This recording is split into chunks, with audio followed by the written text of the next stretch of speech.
Jadi goliknya, bila kita buat satu kebaikan, buat ibadah, memang ada harapan. Harapan supaya mendapat lepas kurnia Allah. Dunia dan akhirat, tak nak lagi. Kebanyakan orang memang begitu. Dan itu tidak salah. Tidak salah.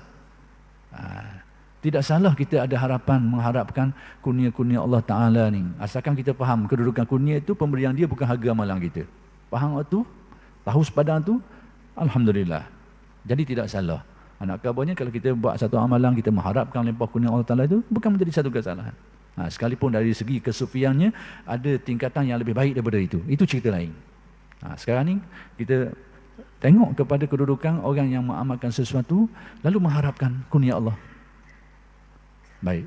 Orang yang mengharapkan ni kadang-kadang berlaku kecelaruan, berlaku kekeliruan. Dia buat amal soleh, dia mengharapkan pemberian. Tak mari-mari ni. Situ timbul lalu. Timbul lubang-lubang. Timbul lubang-lubang. Dia buat memang betul lah. Prinsip amalan dia betul lah. Molek dah. Keadaan dia tu pun tak ada masalah apa. Tapi bila dia buat satu amalan, hak apa yang dijanjikan oleh Allah di akhirat nanti, memang hak tu bukan ruang sekarang lah.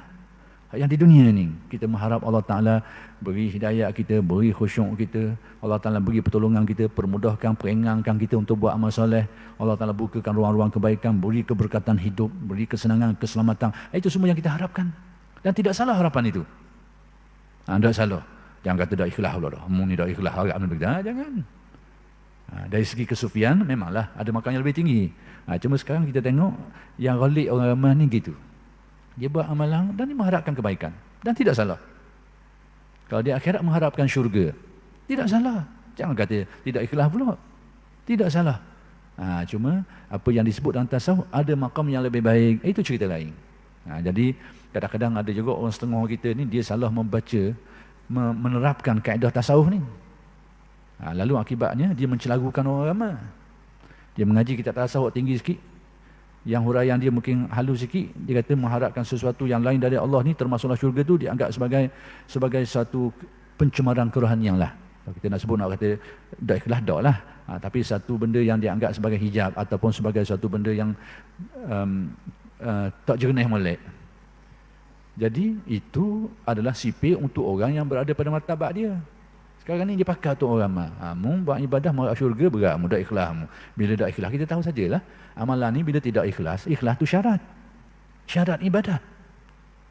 Ibadah ni, sesuatu ibadah tu diterima oleh Allah, dia kena tengok dua sudut. Iaitu pertama sekali tengok pada hukum zahir fiqh dia tu. Yang kedua hukum tasawuf dia. Ada dua tu, insya-Allah diterimalah. Kalau ada hukum fiqh saja, amalan yang dia buat muafakat dengan hukum fiqh tapi tak ada hukum tasawuf, sah syarak, tertolak dari segi penerimaan. Jadi sesuatu amalan tu diterima, kena ada dua ni. Hukum tasawuf dan hukum fiqh dia tu. Hukum fiqh biarlah betul dari segi syarak syariatnya, fiqh yang kita belajar tu. Hukum tasawufnya kena ada ni. Antaranya adalah kena ada keikhlasan. Jadi bila kita menilai amalan orang yang mengharapkan syurga sebagai tidak ikhlas, seolahnya kita menafikan syarat penerimaan tu. Seolahnya amalan tu tak pakai lah. Kita silap dah. Silap buat mengukur orang.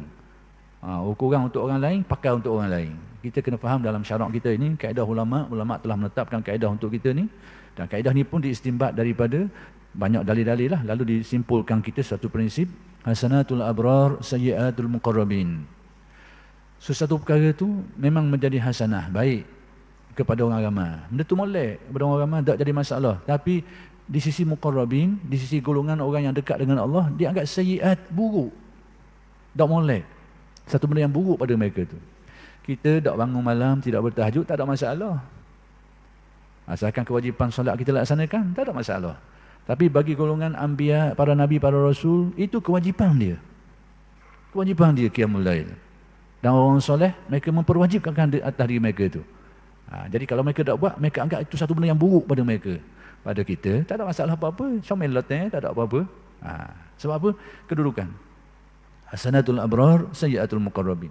Demikian juga, ini saya nak jelaskan perkara ni, kadang-kadang penerapan kaedah-kaedah tasawuf, penerapan kunci-kunci tasawuf pada tempat yang salah boleh mengakibatkan kecelaruan dan kekeliruan orang.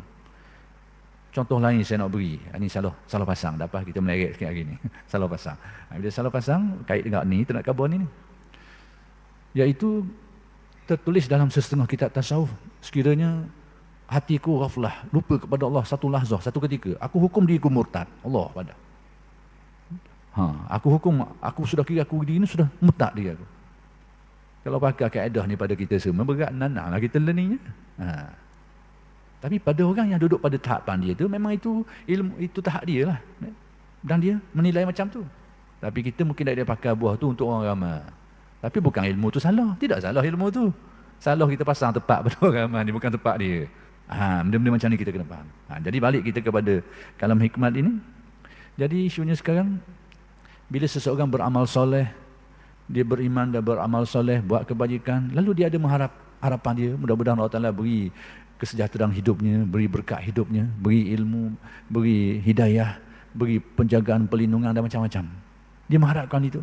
Dan harapan itu tidaklah dikatakan sebagai tidak ikhlas amalannya itu. Jangan salah faham.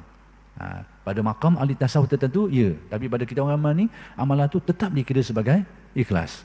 Sudah termasuk dalam amalan ikhlas. Orang yang beramal mengharapkan ganjaran syurga. Orang yang beramal mengharapkan supaya dia mendapat berkat, mendapat kesejahteraan hidup. Semua itu termasuk amalan yang ikhlas.